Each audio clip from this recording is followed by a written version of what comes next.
too.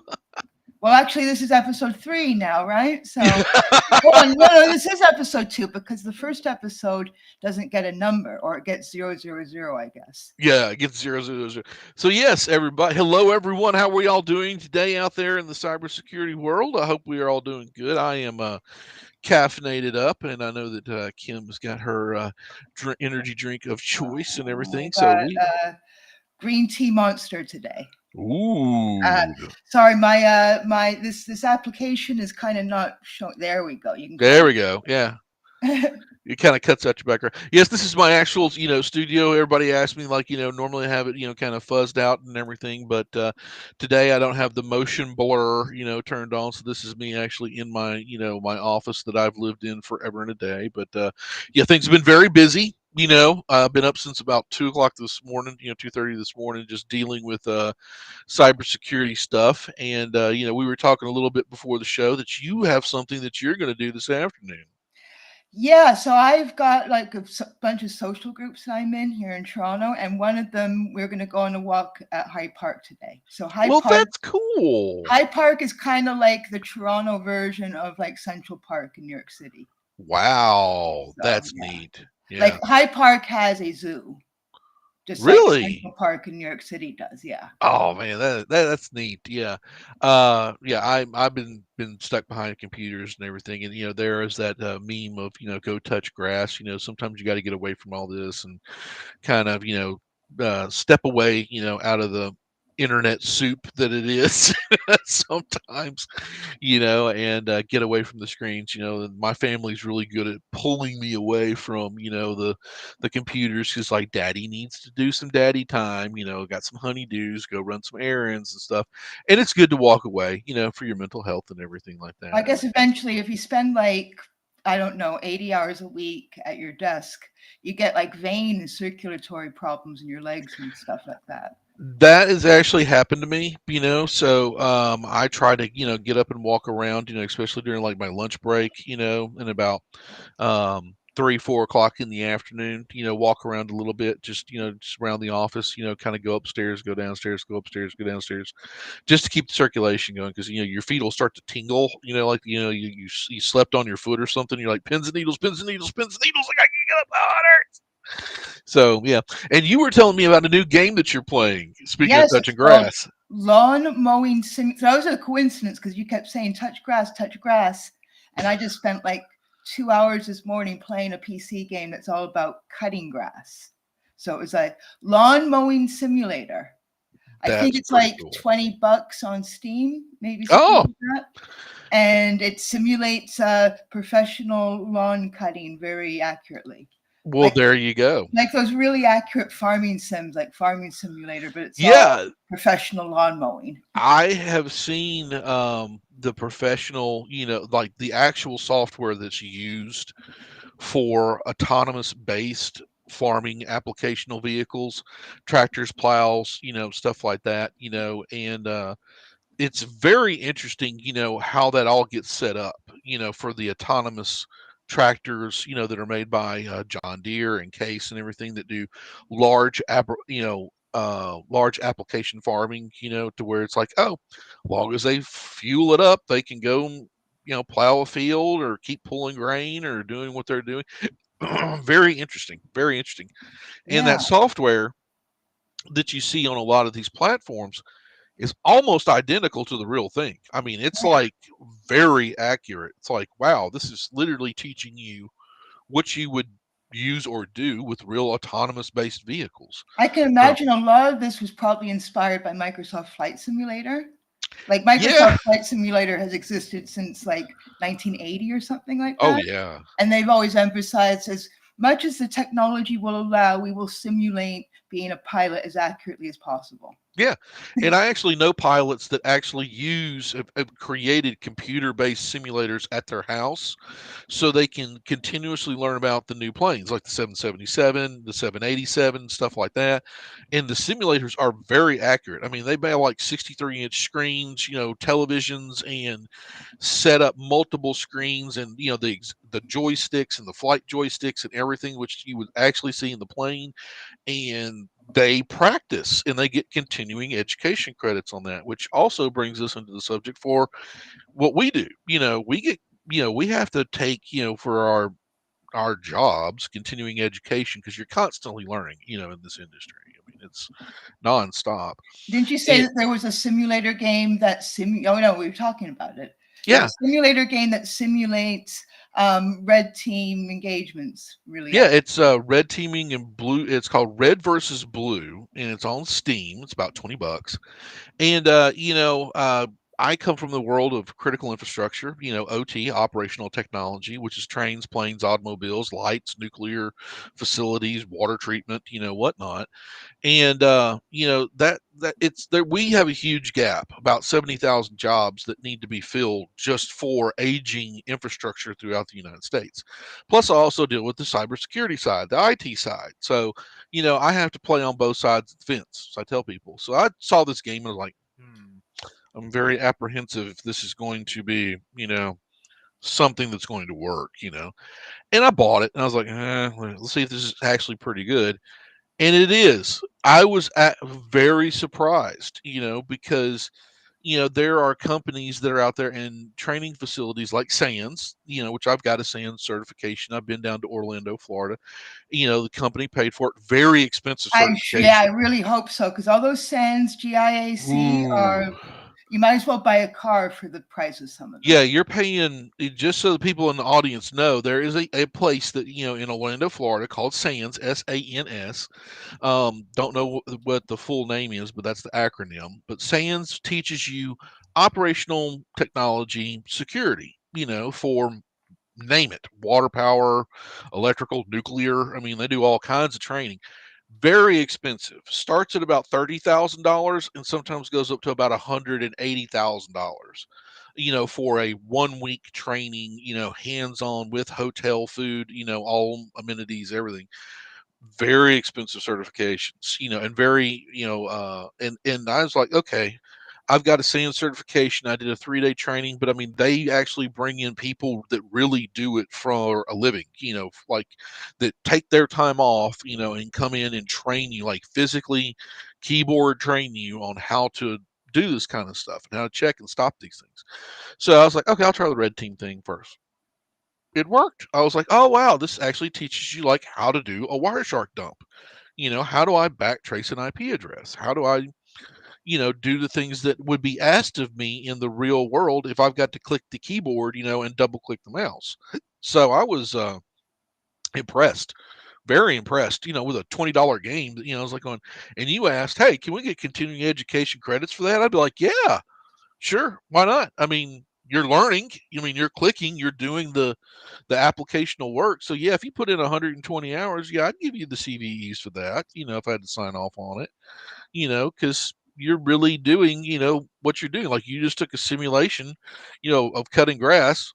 Maybe it teaches you how to cut grass better, or, same thing with agricultural software. Maybe it teaches you to grow better, and agriculture, is going, very technical right now, with all the drones that can, survey your land and help you do soil samples. And you can work with your, agricultural, committee, or in the United States, we have something called, FAA, Future Farmers of America, which, I was in vocational education, to learn about, what it is to do a poultry farm, to do a potato farm, to do, I mean, like, what would you need, in the business that's behind, just growing stuff, I'm really sorry to interrupt you, but we're getting a message that's saying that LinkedIn is having technical difficulties. So that wording makes me think it's Oh, on LinkedIn's end and not our end.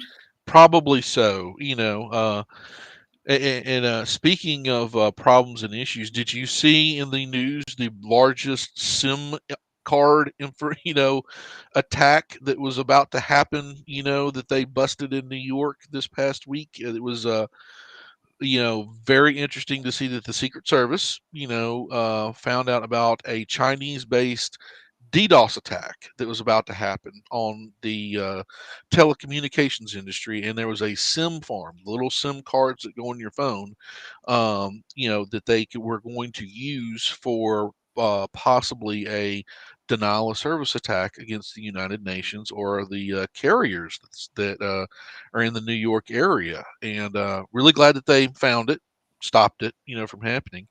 But there was a dress rehearsal they think that actually happened against CloudStrike, because CloudStrike actually got a 1 terabit per second DDoS attack, the biggest one in history, that basically set a Guinness Book of World Records. They said, of attack against them that they actually stopped. Because SIM cards can be set up to call you, can be call 911. I mean, they can set up to be, anything like a call carrier would.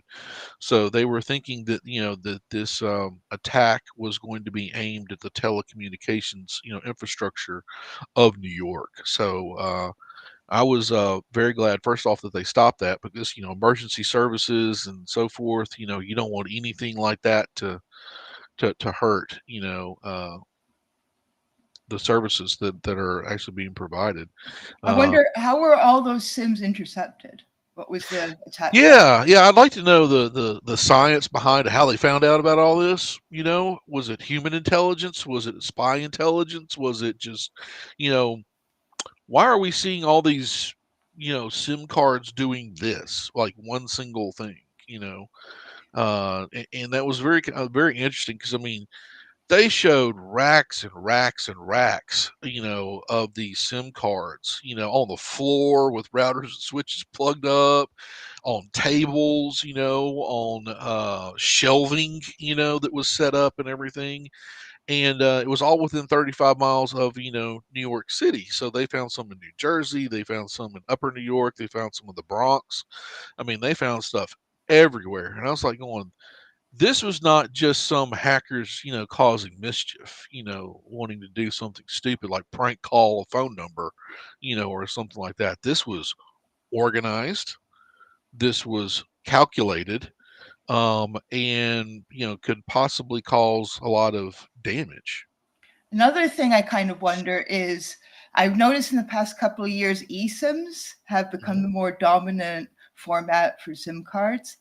And it was amazing. Like when I got this one, I was like, oh, there's no physical SIM card, it's an eSIM. Yeah. But I kind of wonder, I might be wrong about this, if having a SIM completely manifest as data and not have like a physical entity that it's on, that might be another vulnerability, maybe. Well, hello, sir. How are you doing today? Hi, I I'm like good. your How are you teddy guys? bear. Oh, thank you. Yeah. I've We were had that talking since I about was the 4. SIM cards, Chinese SIM card factory that was about to attack New York. We actually, is hitting the news, right now. That was, if you saw pictures of it, we were like, whoa, that is a lot of SIM cards, dude. They got them on the floor, in shelving. I mean, they were everywhere, and I was like going, this was a coordinated, attack right here. This is something that definitely is of interest. I think that, hitting the news, and I'm kind of glad that they actually were able to stop it. Yeah, I think what's interesting about that whole situation is it's not necessarily caught by design of an attack, right? Hmm. Um, Typically, with these kind of nation state affecting materials like sim farms, like uh, what do they call it? Why am I forgetting the word this morning? Jammers, signal jammers. A lot of those kind of electronic warfare techniques are caught during the act of Hmm. doing something. It just propagates a ton of noise. Um, so the fact that they found this outside of a propagated attack is, on one end, kind of terrifying, because it means that there's significant surveillance capability at a level that most Americans don't think of. But on Right. the other end, it's like, oh, okay, cool. Like, at least we're trying to stay ahead of the game. At least we're trying to negate potential attack avenues. Especially considering that we don't have the best track record of trying to negate Yeah. attacks. So. the government looks like, well, that's a consumer market thing, versus this is a internal government thing. There's a very gray line that's never been defined, because government doesn't want to step into business's way, business doesn't want to step in government's way, so it's kind of like, do we touch this or we don't touch this? Will this become a political hotbed issue? Will this hurt commerce? Will this hurt telecommunications? So the optics are always a thing that's actually looked at, I guess you would say, sir. Definitely. So let's just do a little introduction here since we just jumped right into a subject. I'm Chip Harris. This is Criticality. This is, of course, Miss Kim. Hello. And you are, sir. I am Dahvid. Dahvid. Yes. I bet people misspell your name all the time. People mispronounce my name, misspell. I just go by Steve if that's really what it's easiest for some people. It really depends, but yeah, no, I am the emulated mob boss of emulated criminals. So there you go. And I deal with OT and IT cyber, technology. So I deal, both, as I tell people, both sides of the fence between IT and OT. So I was very, scared by a lot of this attack because it's within 35 miles of New York, and it could have been a DDoS attack against critical services, and we know it was China now. So China's just got caught red-handed. So it's like, okay, you guys, you put this within 35 miles of New York. What were you trying to do? And I think personally that it was a dress rehearsal, for a larger scale cyber attack that might have, they might have foiled, might have stopped. So there's a lot of theories that are out there, especially on the internet, that this is the first, shot across the bow of the cyber war. And I'm like, man, the cyber war has been going on for a long time, so this isn't something new. This is something that we're seeing that's been going on for a long period of time, since actually 1994, I think, was, really when the cyber war really began, and it was a digital event that was a DDoS attack, from a, if my history is right, Kim, and you can correct me if I am wrong, one of the first major DDoS attacks was, from PETA against, a university that was doing animal testing in 1994, when the internet was still basically in its infancy, and they had put together, the old BBS boards and said, hey, everybody, go attack this website, because, we're for the ethical treatment of animals. And, and these people are, doing some crazy testing on, dogs, cats, and monkeys. Go get them. I can and imagine sites were pretty easy to DDoS back then, or even probably, like just yeah. DOS. they were very easy. Did you even need to DDoS, or could you just like DOS? You just ICMP packet 65.535, Yeah. and you repeat that enough times. The internet was not a great bandwidth provider back in those days. Yeah, because I remember I met Mafia Boy like about 15 years ago or so, and he was infamous for, like, in the late 90s, deploying DDoS attacks and stuff like that. I think against, let me see, I'm looking at his Wikipedia page. I think he targeted eBay and a bunch of other, what would be, eBay, E-Trade, CNN, Dell, Amazon.com, Yahoo. Yeah. Oh, wow. And that was in the late 90s to early 2000s. And when you think of the infrastructure a lot of those companies have now, especially Amazon, right? You couldn't imagine some kid in Quebec easily DDoSing Amazon. That would be impossible now. Well, I mean, that's the reason how we got Amazon Clouds. I tell everybody, if they don't know the story that's behind it, a friend of mine works for Amazon, and like the first Black Friday that they had, that was like, a cyber Black Friday, everything crashed. There were so many orders that came in, literally, that was one of the biggest DDoS attacks against them, because people were trying to do online ordering and it just crashed the system. So then they decided to build a whole bunch of data centers, and during that year before the next Black Friday, and fill them up with servers as fast as they possibly could, everything from trailers down to you name it. And then they said, okay, now we're able to handle it awesome. But then Black Friday's over with, and they had all this, extra computers and data centers that were just churning away, burning up money. And they're like, let's start, cloud hosting. And that's how you got AWS, it's because they literally went to the government and said, hey, you want to buy some server time from us? And then all these other people came to them and they're like, hey, CIA, we would like to have some of that. With all this infrastructure, you might as well monetize it. And now that's the right. vast majority of the revenue is from infrastructure. So, David, I'm sorry, am I mispronouncing your name? Is it pronounced like ordinary David, even though you've got the H in there? No, it's Dahvid. Dahvid. Okay, I'll get used to pronouncing your name correctly. You're A-okay. So tell me a little bit about emulated criminals. So I like the way that my CRO puts it. She says, we're a human-led continuous red team, but priced like automation. The concept and idea, what we came up with was, I mean, you guys have been in cyber industry for close to a decade and beyond, right? Yeah. So back in the day, pen testing and red teaming once or twice a year was enough. It was relevant enough because crime hasn't really taken off into the trillion-dollar industry that it is until, I would say, probably the last 5 to 7 years. Yes. COVID amplified the impact of cybercrime significantly. And so it started to change the conversation of not if, but when for everybody, not just low or large organizations, but even your small mom and pop shops are also in that conversation of when. Because of that, the change of that conversation, it's less relevant, or it's not relevant is a terrible word. It's less beneficial for an organization to test once or twice a year and assume that they are in a stronghold versus testing all year round. Right. And actually treating how you fight.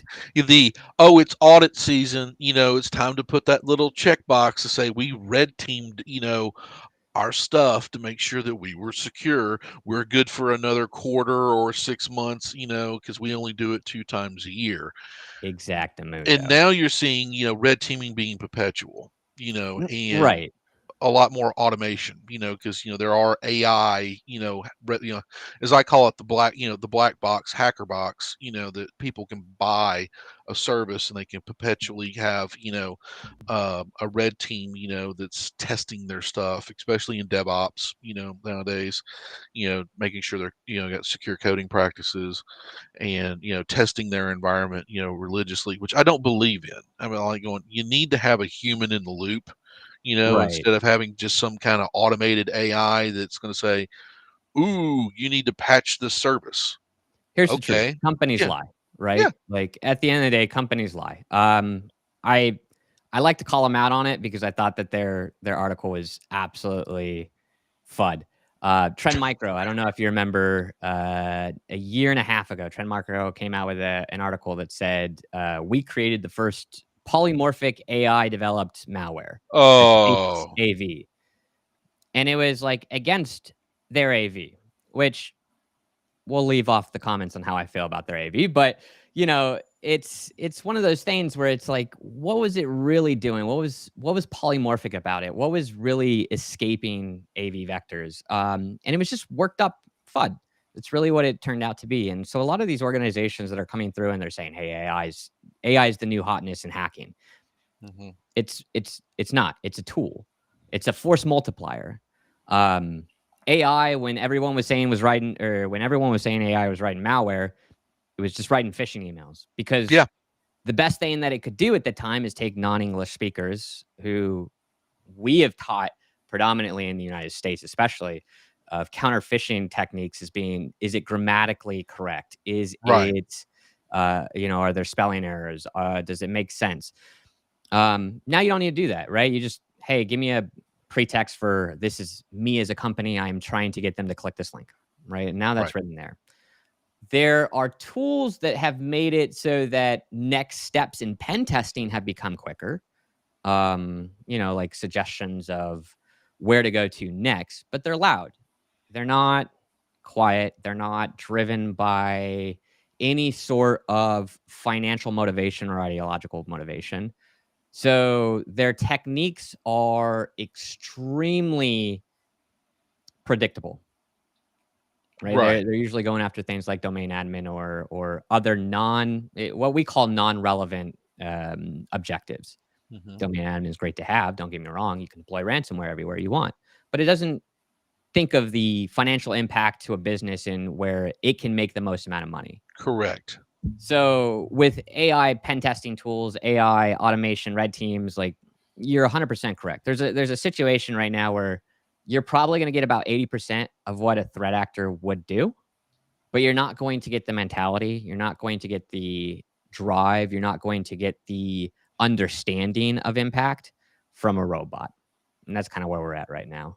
Yeah. So that, I mean, yeah, you're 100% correct though. That is kind of our main competitor I is I tell people, it's good to have because it's a tool, right? Mhm. It's just a tool in the toolbox. It's not a human being. It doesn't have creativity. That's the one thing, I tell people. It's like general AI, even if it comes to singularity, with the super AI, blah, blah, blah, blah, intelligence, it's not going to be creative. It's not going to be, it might seem like it has human characteristics, right? But it's not going to have emotion. It's not going to have, pure rationality. It's not going to have pure logic. It's going to, in hallucinations. What really are hallucinations in computers? Are they bugs? Are they errors? Or is it actually thinking? So it's like giving, as my analogy that I've always used, it's like giving a toddler a fully loaded Uzi, you know great with learning no tool. guardrails, whatsoever. Somebody gonna get hurt, sooner or later, because it doesn't have the ability to creatively think, just like an AI to think like what a red teamer would do, right? So if this didn't do this way, I'm going to try this way, and AI doesn't like failure, that's one of the things that I see that's going to be the biggest problem with AI in the future is how does it deal with non-rational answers? Because well, why would I do that? Because it's completely illogical, and guess what? That's what an evildoer would do. You know, they don't think in those terms. The AI won't think in those terms because it doesn't have that capacity to. You know, Right. and that's one of the things, because I mean, I deal with a lot of AI people, and I deal, a lot of subject matter experts and a lot of crazy scientists. And even the scientist goes, yeah, it's going to fuck up. We don't know what it'll do when it fucks up, but it will fuck up.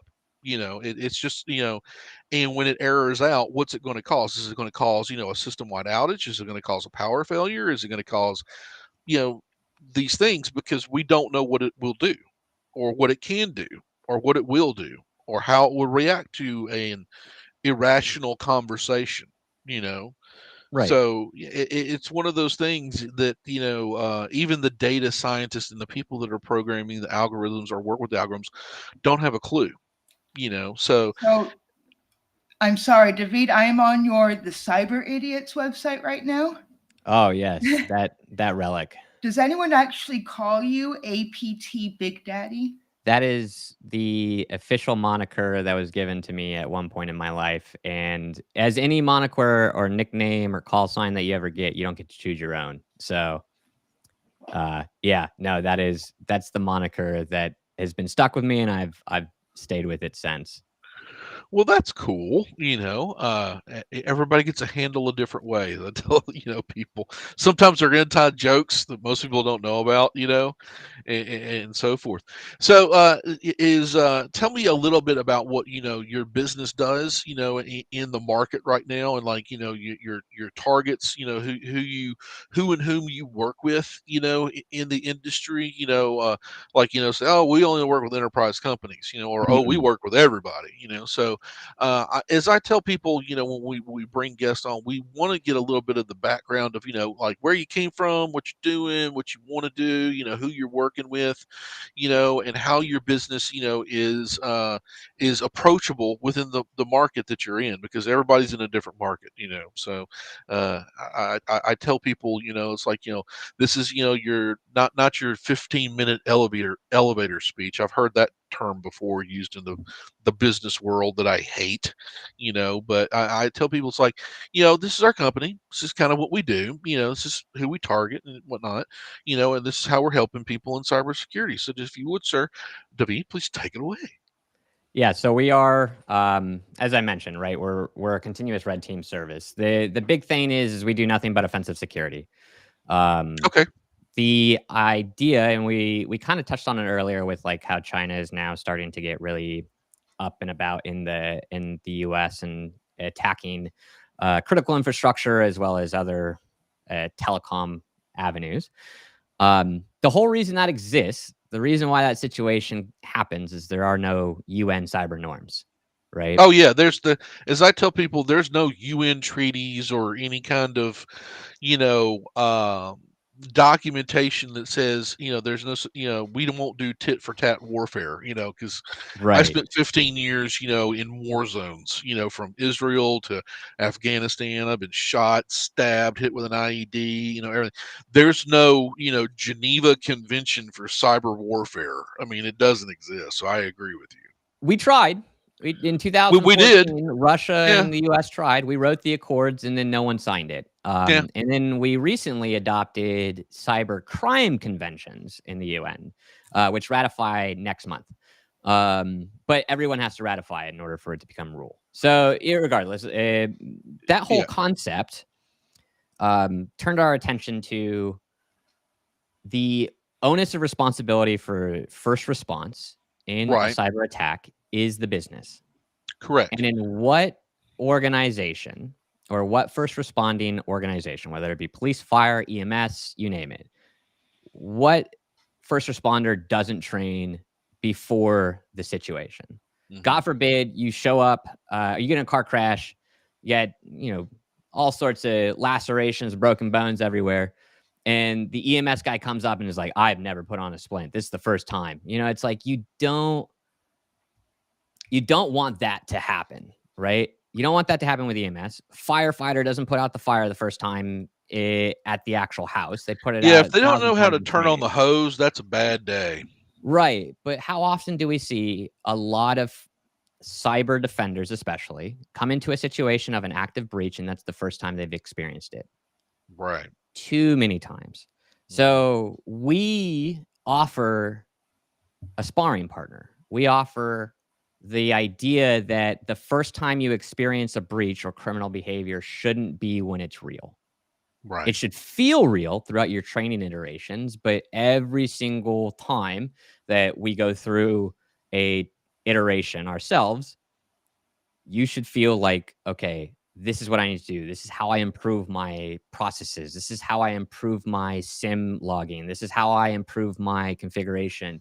This is how we improve our communication, or, whatever it may be. Because what we look at is, how do criminals actually want to attack an organization? That's very interesting, because when I do a red teaming event, for whoever it may be, I ask them, I'm like, are all rules off the table? Or they're like, well, you can do a red teaming event, but you can't attack these IP ranges, or this. Like, okay, whoa, why? Well, those are, super sensitive, blah, blah, blah, blah, blah. Well, I hate to tell you, this is what the bad guys are going to go for first, so it's good to see that, someone's actually there, instead of doing simulation, that's actually doing the real thing. Right. And then on top of that, though, too, is you're telling them, hey, blue teamers, it's like playing, any video game, because Kim and I are, we love video games. It's like playing Street Fighter. You learn the character, right? You learn all the special moves, and you beat everybody up, right? But you don't tell them how you beat them up, right? And then you come back 6 months, and the same vulnerabilities and everything's still there again, and you beat them up again, and they still haven't fixed anything. And then you come back the third time, and it's like, wow, you guys are not listening to what it is that I'm saying here, because I keep winning the video game and getting in every single time. I'm telling you what my moves are and how I'm doing it, but you're not doing anything to stop it. I'm going to be completely honest with you. I've been playing Street Fighter 2 and other Street Fighter games since like 1993, and when Chun-Li is available, I play Chun-Li probably 90% of the time. And I did get the hang of like doing the spinning bird kick and all that, but honestly, a lot of the time I'm just mashing buttons really quickly. Like I could never be a good competitive Street Fighter player because I'm every time I control Chun-Li, I'm just brute forcing her. I'm not like, right. yeah. But that's still an attack, though, and you still might win the game, So, just going around pushing buttons Yeah, might work how and do useful, like something. that's a metaphor for cyber attacks and pen testing, right? Like, Well, I mean, how it's useful not is it to far. just brute force everything all the time sometimes? There are occasions where we see threat actors try to do something like that, right? An overwhelming amount of data getting ingested into the sim can make it extremely difficult to understand where an attack is originating or where things are existing.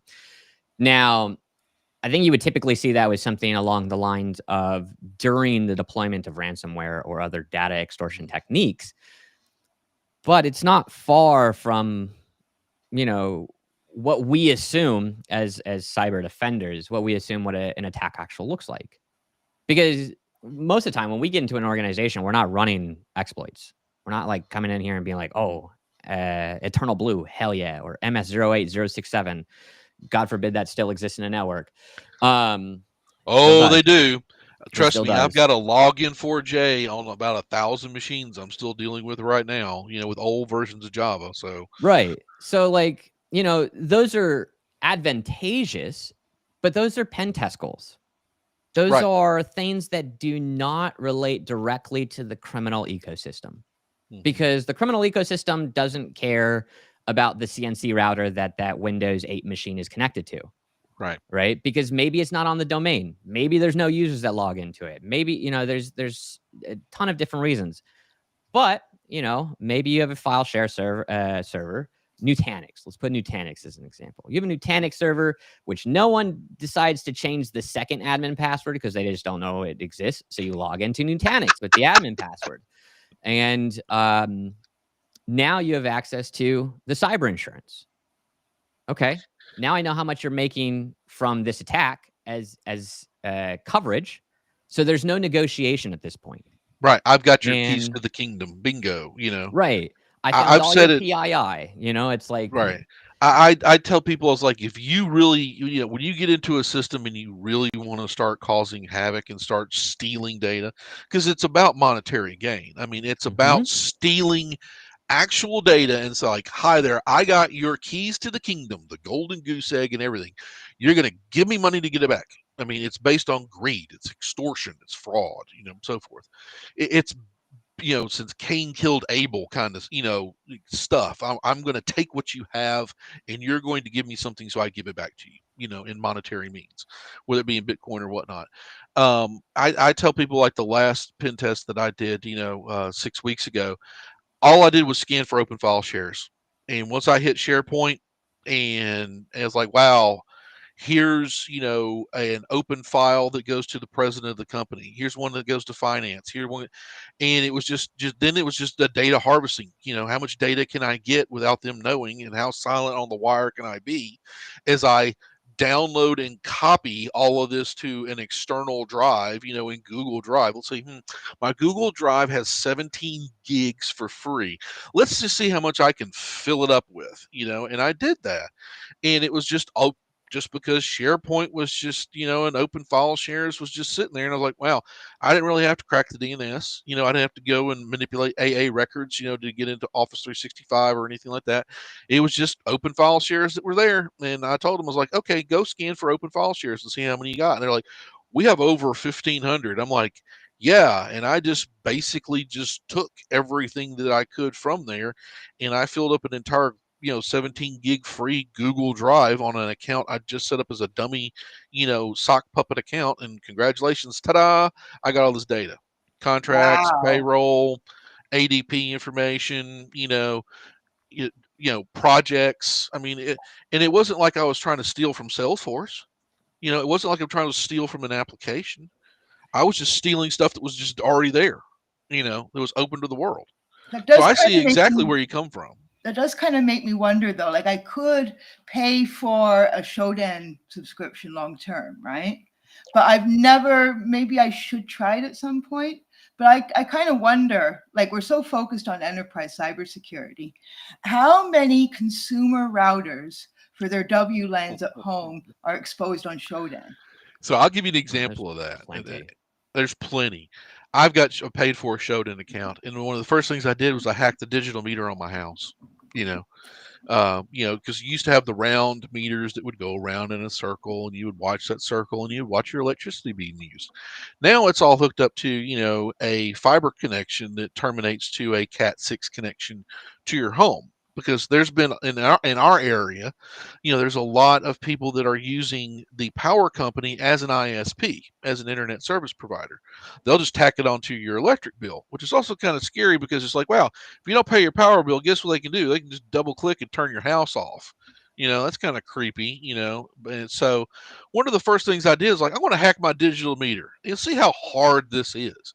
First off, I went to Shodan, everything, and then I went outside, and they actually had put a label of what the IP address was on the actual meter. And I was like going, wow, could you not make it any more simple for me? And that was it. I mean, the game on. There needs to be a massive warning on every single consumer router, like, go change your password and change this other password. You must do that now, as soon as you set it up. You would think that security isn't a common sense mechanism when it's non-tangible. I guess True. government doesn't really care Yeah. if someone exploits a consumer, because they're like, well, we made Well- it possible for them to change the password, so that's our responsibility as well. Computers have put it been this around way. 30 years, and we haven't been Yeah. able to fix password issues. I mean, two-factor authentication, I mean, all this kind of stuff that we've done just to fix password issues still hasn't fixed password issues. You It's gotta kinda think creepy. of it as like the translation between what's tangible versus what's not tangible. For most of us, when we look at our houses, even if you live in or wherever you live, you probably lock your door. You probably lock your front door. Even if you live in a really nice neighborhood. Like, I live in a wonderful neighborhood. There hasn't been a violent crime here in the last like 10 years. Like, it's That's awesome. it's amazing. It's like a pocket of haven. I still lock my front door. Yeah. Right. You might as well. Right. But like, even then on the concept of like, my risk profile is relatively low as far as physical security goes. And on cyber, it's completely opposite, right? Cyber is your risk profile by default is much higher if you do nothing versus if you do something. Whereas like physical security essentially doesn't really change. No. It can, but it's more sporadic than that. So what it really comes down to is most people don't conceptualize their personal security to the digital ecosystem. I 100% agree with that. If it's like, wow, if you lock your door to your house, don't you think you would lock some of the doors that, to your computer? Right. Your bank is a great example of this. Oh, beautiful example. We know how much money or cash is in our wallet at any Right. given time. More than likely, if you had $20, you had $20. If you're like me, you forget all the time because object permanence issues, but that's irrelevant. But with a bank account, I guarantee you cannot name off how much money exactly is in your bank, down to the cent, right? And it's a form of object permanence, which affects everyone outside of the neurodivergent down to the neurotypical, right? But it's because we don't relate it being in the same realm as us. The computer is a distant thing. The internet's a distant thing. It's not something that's located in a data center in Virginia or in Ohio or wherever AWS Yeah. is located, right? It's always going to be distant. So the way that we perceive our security in that regards is at a mental level is it's not here. It's not relevant. So even with all these password techniques, even with all these items, why would I ever want to get attacked? Because why would a thief want $20 from me on the street? Right. Right? Why would anyone want to rob me? I don't got money. And that's the big misconception is criminals don't care about net worth. They've never cared about net worth. Down even to the Victorian days, the pickpockets didn't pickpocket you because you were rich. They pickpocket you because you're really bad at putting your wallet in your back pocket, and they can just walk up and take it. And they can automate so much of this stuff. It would be worthwhile to steal $100 out of a bunch of poor people's checking accounts because it would accumulate. Well, That's where cybercrime succeeds. Yeah, and there's been blaring examples of exactly what Kim's talking about. Many times. Like, well, I remember, when there was an attack, on GoFundMe. GoFundMe, they just basically ransacked accounts and took out odd numbers, like $5 here, $3 there, $2 there. But if you do it at scale, that's a lot of money. I mean, they lost a couple $1 million, from people that were doing charitable donations, to things. So, I mean, it was very, and it all boils down to greed. I mean, it's a human nature. I mean, it's just that person has something that I don't have, and I want it, but I don't want to pay for it. I don't want to deal with the monetary, work that I have to do with it, to gain that, other monetary mean. So I completely agree with everything that you're saying and everything, and I'm glad that you're doing something in this realm to kind of stop that. It's like going, hey, this is what the evildoers are going to do, and this is how they're going to do it. And they did it to you because I did it, and I'm a good guy. So, hey, you're paying me to test this for you, and congratulations, this is what we were able to do. Ta-da! And this is what the evildoers will probably do if they find out about it. I mean, it's like, wow, you locked your door, but you didn't lock your windows. You didn't lock your back door. The same thing is like, why do people have guns? Not necessarily to shoot people. It's just because they want protection and they hardly ever use them. Like I live in I've got 7 security cameras, around my house. I've got sensors on the windows. I mean, I got all that kind of stuff. But if I don't turn that on when I leave the house, somebody probably could still rob the house, right? Yeah. So I see exactly, the where you're coming from that in your business model, and I'm glad that you're doing that. Because when I talk to students and everything, the first question I say is like, how do you protect, what you're trying to protect? Your company's paying you to protect data, information, something there, that's something there that you have to guard.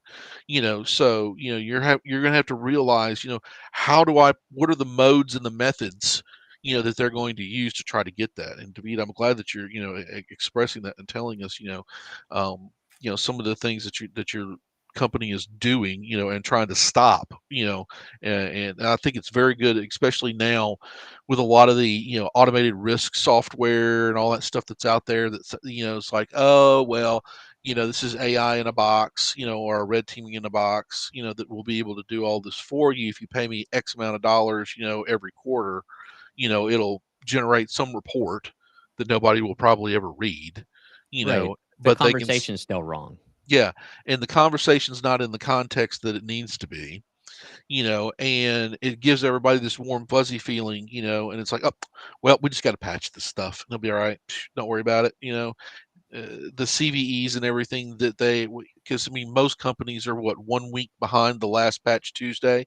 So it still gives you at least 1 week to go in there and tear everything up, as I tell everybody. So, But even then, what CFO or what CEO cares about the number of vulnerabilities discovered in a pen test report or a red team they report? don't. Right? Like the reason why no one reads our reports anymore is because there's no contextual impact to the business, which is why cyber gets looked at as a cost center, not a cost saving center.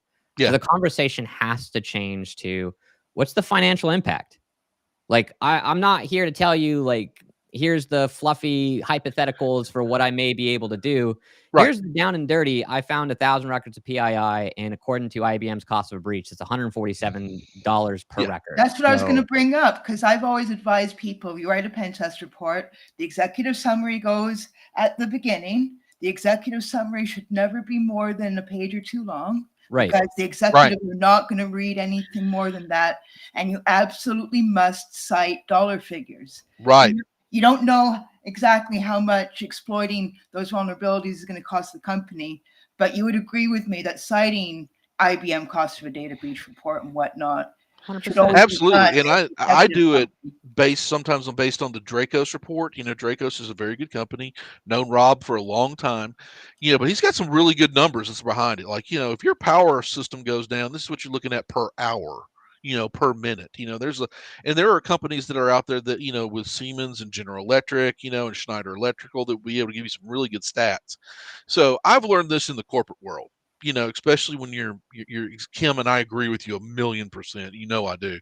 Is they want the 2-pager, a lot of bullet points. They want the 10 minutes of bad and the 30 minutes of good, because that's all they're going to give you. But I've learned that in the corporate world, that's what you're going to have to deal with. And David, you're right. You tie dollar figures to it and everything, because it's like, I don't really report to the CIO and the CTO, right? I report to the CFO, the chief financial officer. And people are going, well, that's kind of fucked up. And I'm like, no, because he's the one that's got the checkbook.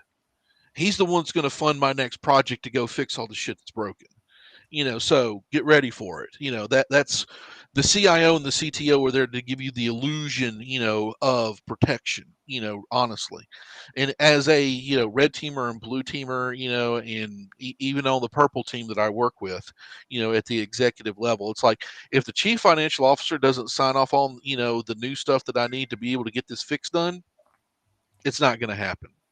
The CIO and the CTO can scream, and CISA and whoever it is can scream at me till they're blue in the face. But until you give me money, which is, I call the green paper problem, if you can't solve that, there's nothing I can do for you. Yeah. No, I think overall the big thing that has to change, right, for any improvement into this industry as a whole, is we have to start moving into that conversation. Right. It's a hard conversation and people don't want to talk about it. Well, I'm the yeah, first one to bring it up. Like, look, you got some shit that's wrong. And here's the reason why. It's corporate culture. yeah, And and I think that communication.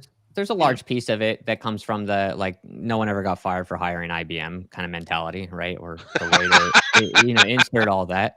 Those big orgs. The conversation should change away from that. But like, the reality is nobody wants to invest the money because they don't have the understanding of what gets saved. It's survivorship biased in cyber. So, like, when we do general pen test reports, and by we I mean offensive security as an industry, not necessarily us as EC, but when we do these pen test reports or red team reports, the main outline, even to the executive summary, has always been the number of findings, or the number of observations, or the number of vulnerabilities, or the risk scoring vulnerabilities, which are, again, quite overinflated to their to ensure some sort of value is portrayed in that way. Right. From a technical audience perspective, that's fine.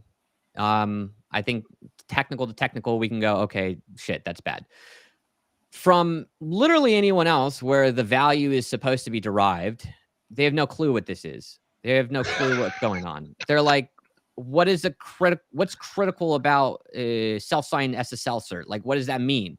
So, yeah, Right. that's what Nessus put it at. And it's like, what's Nessus? Like, you start running down these conversations, which nobody outside the technical world understands. So how do I explain it to Mr. Joe Beer Can? Right. Because I have to sometimes sit on, they don't like it, but because I'm under a lot of NSLs and stuff from the FISA court, and sometimes I have to testify in court, about something that happened, right? Or somebody did something in a child pornography case, or something went down, or somebody stole something like you're talking about, and in a criminal aspect, it's very different than what you're doing and explaining to a board. So I agree with you on that, because most of the people that are on the jury don't have a clue of what it is I'm talking about. So I have to mansplain very simple terms. Dude clicked on this, downloaded this, which was bad, viewed it, and here's the record that shows that how he did it. And as long as I explain that to a jury correctly and I see their heads kind of going up and down, like, oh, okay. So he clicked. I mean, and I make my PowerPoints like, maybe 12 slides. Like, this is what he did. This is the site. This is the server and the service. This is bad because it's malware, pornography, whatever it may be. This is when he downloaded it. Here's the proof under there, right? And so forth. Because I've learned, especially from lawyers, when they've prepped me many a time, you repeat the question back that they ask you, and you only give a direct answer. Right? So did such and such do this on a certain time? So you're asking me if such and such did this on a certain time. Yes, here is the proof right here that he clicked on it at this certain time because here is the timestamp here. That's it. That's all I got to say. No more, no less. Not my opinion, not anything I do, yada, yada, yada. I mean, so I agree with you. It's getting to that point to where it's like, how do we explain this crazy technology, even AI, to the common person so that they understand the vulnerabilities and the risk and everything that's involved with it? It's very hard to do, very daunting task, is I would tell people. Would you agree with that? Yes or no? I think it was for a while. For us, we've started to change the conversation entirely. So we don't do Ooh. reporting because the advantage of running your own tech company is you can build your own dashboards. So That's very true. that is kind of the nice piece. So for us, we don't do typical reporting. We do something called the OMS, the Observed Maturity Framework Score System, which for an executive is easy. They can see 0 to 100. What did we score? And it's outlined through the tool sets that the company has purchased and implemented, the people that they have put on staff for security strictly, users and their ability to observe and respond to criminal behavior, as well as the tool sets to prevent social engineering and others. Right. So we can take all of that and then map it to an additional scoring framework that goes around, okay, hey, we've proven that we could exfil PII. You have 1,000 records here. That's what this has cost you in damages. We've proven that we can ransomware you by deploying a neutered ransomware variant on a single host and not get stopped by EDR. So now this is the potential financial impact to your business comparative to the estimated revenue that you occur in a year. Wow. And we could score that all together.